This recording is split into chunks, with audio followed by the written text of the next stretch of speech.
narito na naman ang mainit na balita mula sa mundo ng politika. Mainit na usapin ngayon sa Senado matapos ang matapang na pagbubunyag ni Curly Discaya tungkol sa umano'y malawakang katiwalian sa flood control projects ng gobyerno.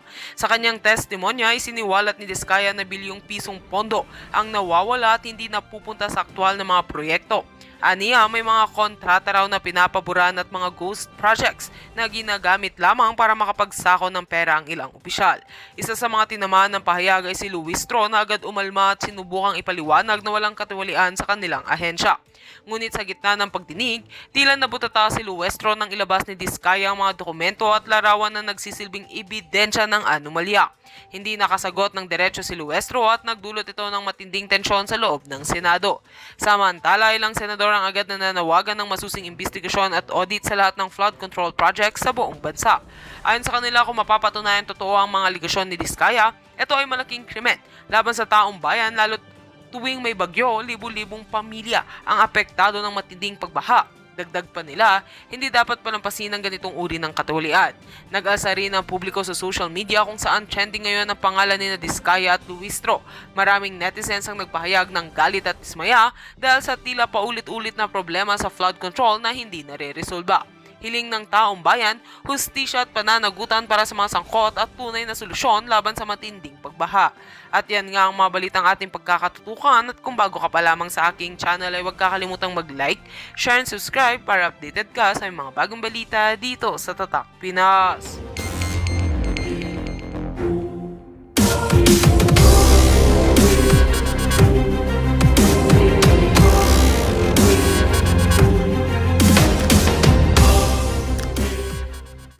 Pasabog ang usapan ngayon matapos mabutata si Jinky Luistro sa gitna ng mainit na talakayan.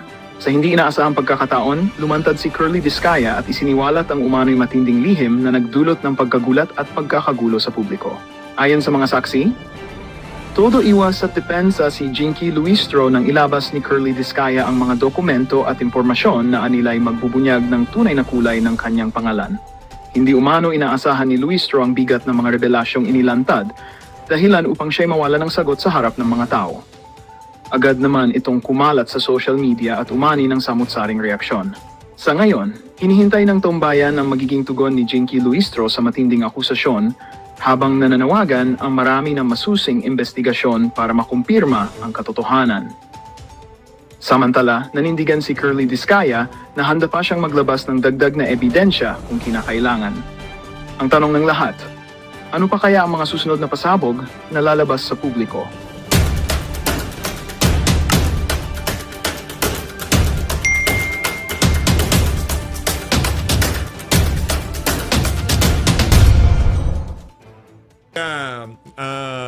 Yung mga statement niya sa Senado na kung saan sinasabi niya, maraming congressman ang involved diyan sa mga falsipikadong flood control na yan at talagang merong kumukubra ng payola sa mga nakukuha nilang proyekto. Pinipilit tong baluktutin nitong mga congressman na to na walang katotohanan yung nauna nilang pahayag sa Senado.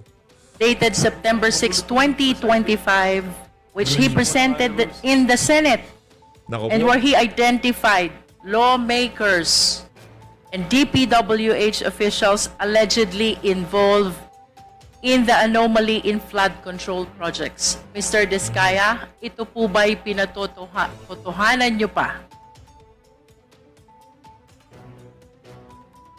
Yes po, Your Honor. Yung nakasulat po Matigas. dito lahat. Matigas itong si Curly Discaya. Talagang paninindigan ho niya na talagang merong mga congressman na tumatanggap ng payola diyan sa flood control issue na yan. Your narration of facts in your affidavit involves billions of pesos. Mr. Discaya, significantly under the law, if it is 50 million and below, the case is violation of Anti-Graft and Corrupt Practices Act. But if the case is more than 50 million, it constitutes violation of anti-plunder law. I want you to realize, violation of anti-plunder law is punishable by life imprisonment, and it is a no bail offense. Nako, tinatakot na eh, no? Tinatakot na eh, yung tipong nung sa Senado ganito ho kasi. Pag nagsalita ka, pasasalamatan ka ng sambayan ng Pilipino. Kaugnay sa mga ibubulgar mo na mga personalidad na involved dito sa napakalaking korupsyon na to. Pagdating ho sa House of Representative, ibang storya naman ho. Ilinalahad nitong si Jinky Luistro kung ano ang sasapitin mo kung sakaling mapatunayan ka na talagang ninakaw mo yung mga pera na yan. Ano daw ho yung kakaharaping asunto kung sakaling mapatunayan na talagang meron kayong problemang ginawa dyan sa flood control na yan. Kung sa Senado, kinukonsidera sila bilang state witness dahil hindi nga naman silang most guilty dito. Dahil kung atin titignan, wala naman ho silang nanakawin kung walang i-insert na budget, walang isisingit na budget, walang ilalabi na budget yung mga congressman, di ba? Yung mga nasa BICAM, yung mga nasa Committee on Appropriation, wala ho silang pondo na ilalaan dito sa mga proyekto nitong mga diskaya, yung mga contractor na yan, kung hindi tatrabahuhin ng mga congressman. Ano ka dyan? Di ba? Hindi ka most guilty, state witness ka dyan. Pero dito ho, iba usapan. Dito, sinasabi na ni Luistro, ito yung kaso nyo. Kung sakali wala kayong bail habang buhay na kayo naman, Madam Jinky Luistro, basa na ho namin yan. Malayo pa lang pagka ika nga yung BS na aamoy na namin. Hindi ho makakalusot sa amin yung mga kalokohan na yan. Which means, if information will be filed by the Sandigan against you and your other co-accused during the entire period of hearing, kayo pong mag-asawa and the rest of the co-accused ay makukulong at mapapahiwalay sa inyong mga anak. Do you realize that? Your Honor, ano po, lahat po ng project po namin ay nakuha po namin sa public bidding. Mr. Chair, can we please direct the resource person to be responsive to the question? Please be responsive, Mr. Diskaya. Ano yan mga kababayan? Kumbaga, dyan sa House of Representatives, nakita na ho natin yung paraan ng kanilang pag-iimbestiga dyan Diba? Doon sa TWADCOM. Nakita natin kung paano sila magtrabaho, kung paano sila magtanong. Yung merong, kahit sabihin nila na yung pagtatanong nila, okay lang, pero may halong intimidation ho talaga. Yung tipong, pagka dyan, napatunayan ka, habang buhay kang makukulong dyan, akala mo Ganun no yung dating. Pero ang gusto lang talaga nitong si Jinky Luistro, balik ta rin nitong si Curly Diskaya, yung kanyang mga naging pahayag sa Senado. Ito ho yan kasi, Aling Jinky, kahit anong gawin nyo, kahit sabihin pa nitong si Curly Diskaya na yung mga statement ko sa Senado hindi totoo, hindi yung mangyayari yun. Pero tayo dito mga kababayan, PH Update, tayo dito naniniwala na yung abogado nitong si Curly Diskaya at lahat ng nagsalita sa Senado na kung saan tinuturo nila yung mga congressman na yan na merong kinalaman dito sa malawakang korupsyon na to, kinakausap na yung mga abogado ng mga yan. Diba? Kung bahala sa inyo, ano gusto nyo? Alagarma, state kayo, punta kayo ng Amerika, mag-asylum kayo doon. Diba ganun yung strategy ng mga yan Ano bang gusto nyo?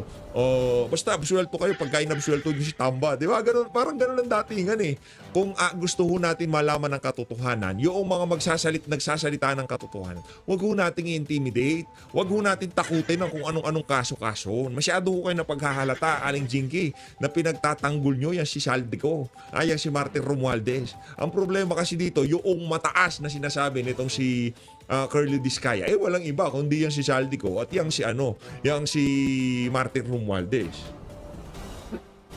Your Honor, lahat po ng project namin ay nakuha po namin sa public bidding. Mr. Chair, for the guidance of the resource person, I will repeat the question. Earlier, ang sabi po ni Mr. Diskaya, to this time, ay pinatototohanan pa rin niya ang nilalaman ng kanyang sinumpaang salaysay. And I wish to remind him that sinumpaang salaysay constitute an offense we call violation of anti-plunder law. Plunder, Plunder to distinguish the same from Anti-Graft and Corrupt Practices Act, Mr. Diskaya, Sige. is punishable by capital punishment is a capital offense punishable by life imprisonment and is a no-bail offense. Which means, kung ang kaso po'y may sasampalaban sa inyong mag-asawa, kasama ang inyong mga co-accused, the entire period of hearing, kayo po'y nakakulong at mapapahiwalay po sa inyong mga anak. Yun po Akutin ba'y mo ba, madam? nare-realize nyo when you executed this sinumpaang salaysay? Mr. Diskaya? Your Honor, tatanungin ko lang po ang legal counsel ko. Mr. Wala Chair, na, wala. I don't... Wala nang ano ngayon, wala nang yung tipong dati kasi pagka hindi pwede tanungin. Sagutin mo yan. Yes or no lang naman, di ba? Ganun nung sila dati. understand that it seems that the resource person executed an affidavit without realizing the implications of the contents. Please As- respond, Mr. Diskaya.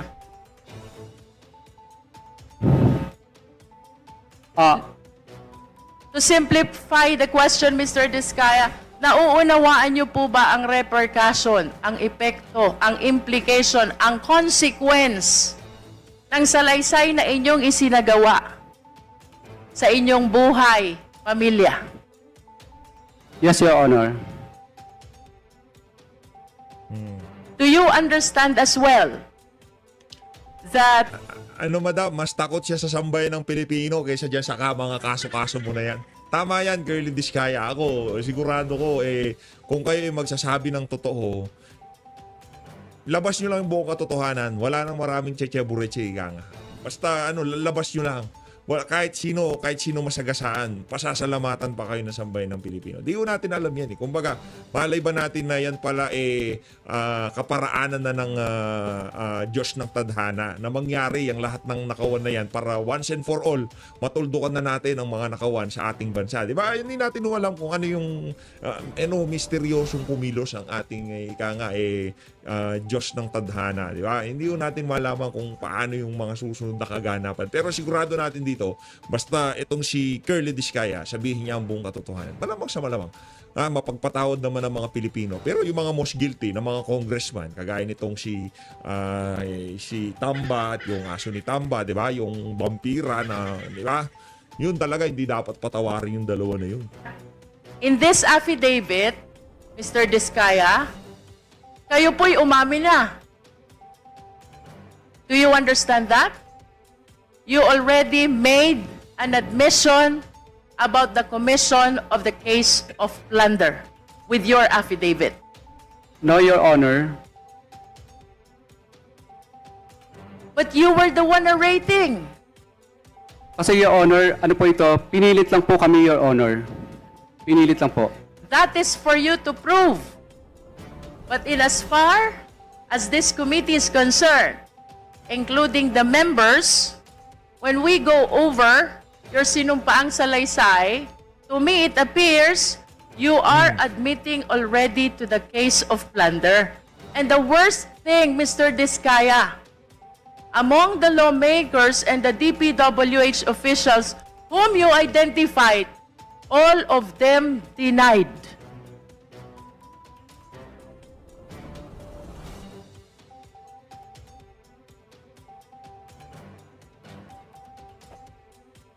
Do you understand the implication of this? I asked the lawyer. Attorney. Yes, please. Tinatakot ka lang yan. Tinatakot ka lang yan. Manwala ka sa akin. Mahilig manakot yung mga yan. Style nila sa Twadcom.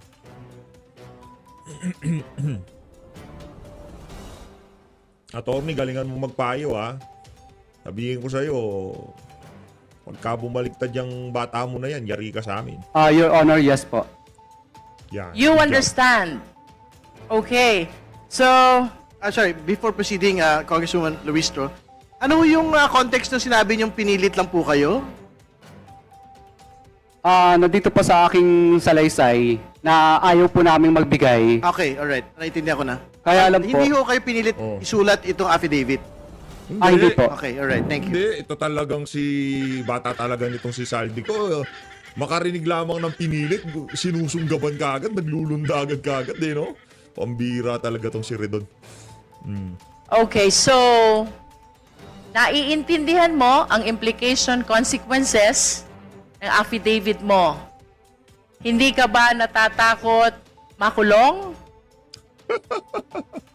Pambihira, oh. Natatakot. Di matatakot Natatakot, yan. Your Honor.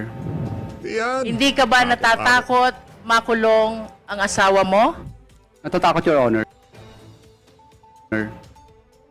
Hindi ka ba natatakot na mapalayo kayong mag-asawa sa inyong mga anak? Natatakot, Your Honor.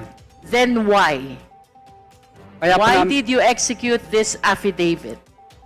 Yo- Ganyan ho kalabo yung mga congressman na yan. Tatakutin nila kung ano-anong rason nila. Anong gusto niyo? Magsinungaling yung mama? Kailangan na nilang sabihin yan kasi galit na buong sambayanan sa kanila. Sila naiipit dito. O kung ako dito kay Curly Discaya ha, pero hindi ho tayo contractor ika nga. Kung ako sa kanya, kung ako nasa kalagayan niya, kahit ano pang sabihin ni Luistro, di ako maniniwala. Hindi ako magpapatinag dyan sa bakulaw na yan. Kahit ano pang sabihin yan, kesyo makukulong ka ng panghabang buhay, kesyo ganito, hindi ako matatakot, ano ba? Hindi nga ako nakakulong, pero hindi naman ako makalabas ng bahay, dahil mo pa nakakulong. Diyan sa paglalahan niya na yan, makukulong siya, pero mapapatawad siya ng sambayan ng Pilipino. Pero pagka yan, hindi niya sinabi katotohanan, hindi na makakalabas sa bahay niya yung mama na yan, sigurado dyan. Your Honor, mas natatakot po kasi kami sa buhay namin ngayon dahil kinukuyog na po kami ng taong bayan. Kaya po, nag-execute po kami ng affidavit na ito dahil 120 million Filipinos po ang parang gusto kaming patayin at kami na rin po ang pinag-uusapan sa mga misa ng simbahan. Naku po. Opo, kaya po napilitan po ako, sa totoo lang po, napilitan lang po akong yung mga kamag-anak ko na gusto na nilang magsalita. Sapagkat po lumalabas na parang ang sama-sama po namin. Parang gusto kaming patayin ng buong 120 million na Pilipino. Kaya ngayon po, naisip po ng misis ko at ako po na mas mabuti pong yung mga pinangalanan na lang po namin dito ang maging kaaway namin at yun na lang po, alam namin po na ito lang po ang papatay sa amin, itong mga taong ito. Hindi po yung 120 Pilipino na gusto kaming katayin. At yung nangyayari po sa amin dito ngayon ay parang nakakahiya. Para kaming magnanakaw, samantalang hindi naman po kami nagnakaw. Napilitan lang po kaming gawin ang bagay na ito sapagkat mutual terminate nila ang mga project namin. Hindi kami pinasisingil. Road ride of way ang nangyayari po. Kaya po kami po ay sinigaw na lang po namin ito kasi namili po kami mag-asawa. Bulak, 1 kilong bulak o 1 kilong ginto. Ang pinili po namin, 1 kilong ginto. Dahil una, pareho lang naman siyang mabigat. Yung bulak at saka ginto, pareho siyang mabigat. Pero pinili po namin yung ginto.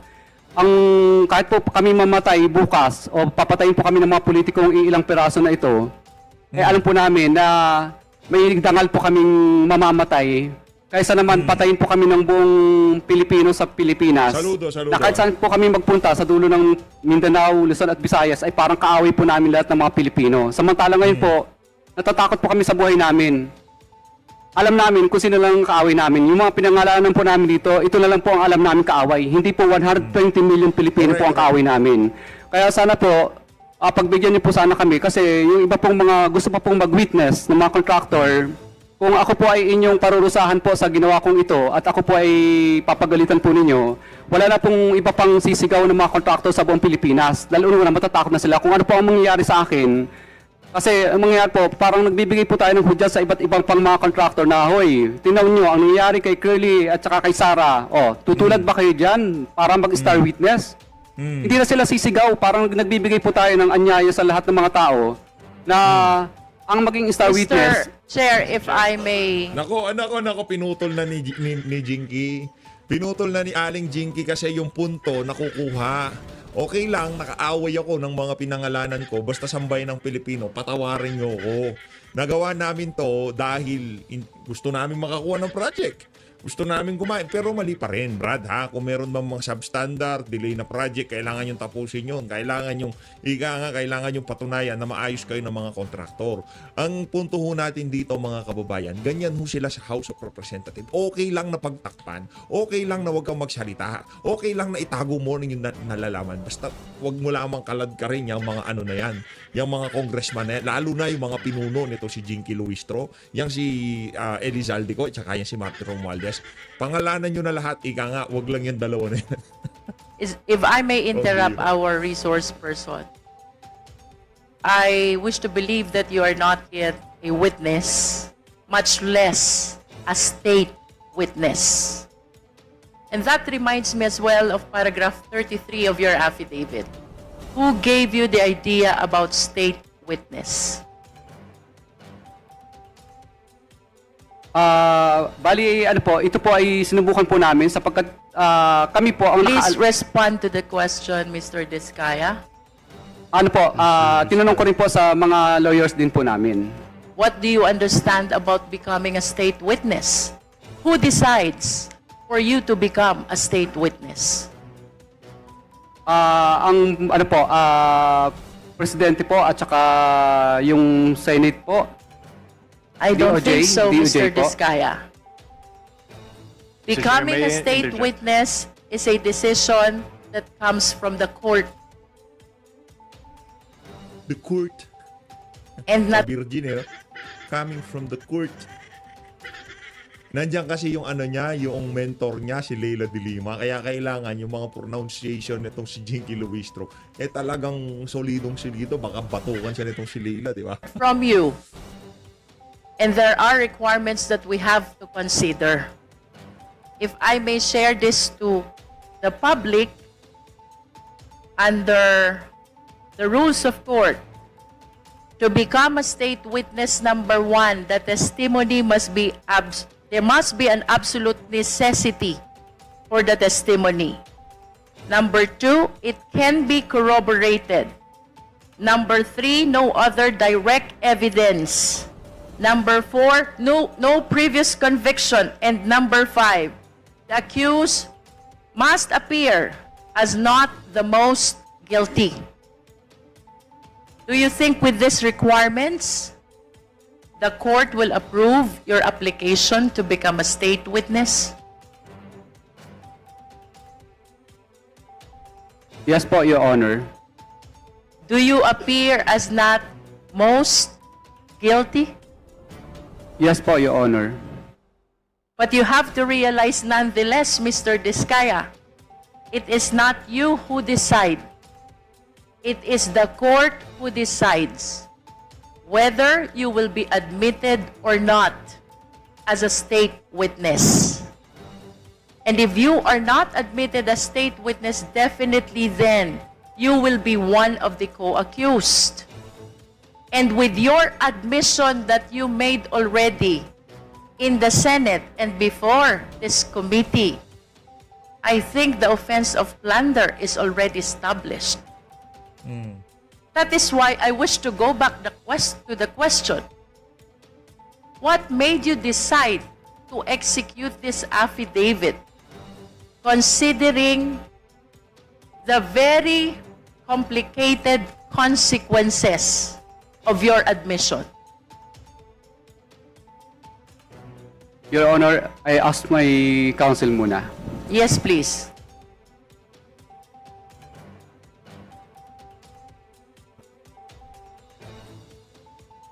English kasi ng English to si Jinky, eh. Nahihirapan tong si Curly Diskaya, eh. Pilipino naman, magtagalog ka na lang, madam. Pinapahirapan mo pa. Kahit ako, hirap na hirap ako sa pronunciation mo, eh. Kung kaya mong tagalugin mo na lang. Anong to ko, ah. Pinapahirapan mo yung mga nakikinig sa'yo. Your Honor, nasabi ko na po yung mensahe ng sinabi ko po kanina. So it's because mas pinipili mo na makulong kesa sa magalit at mapatay ka ng mga taong nagagalit sa'yo. Do you confirm that, Mr. Diskaya? Yes po, Your Honor. Okay. I wish to invite your attention to paragraph 9 of your affidavit. Mr. Diskaya, sabi mo dito, nagkaroon ng kaunting tagumpay. Kaunting tagumpay ang St. Gerard Construction, kaya minabuti naming mag-asawa na mag-expand at bumuo ng iba pang kumpanya. Can you please enlighten us what is kaunting tagumpay to you? Your Honor, naging umulad po yung aming kampanya, kaya po nagtayo po ang misis ko ng sarili niyang korporasyon. Can we please convert this into quantitative terms? Magkano po ba yung kaunting tagumpay na kinita ng St. Gerard which prompted you to incorporate additional corporations? Your Honor, wala po akong data sa ngayon, Your Honor, pero bigyan niyo po ako ng pagkakataon para po, But at least give us an idea. Is this millions or billions?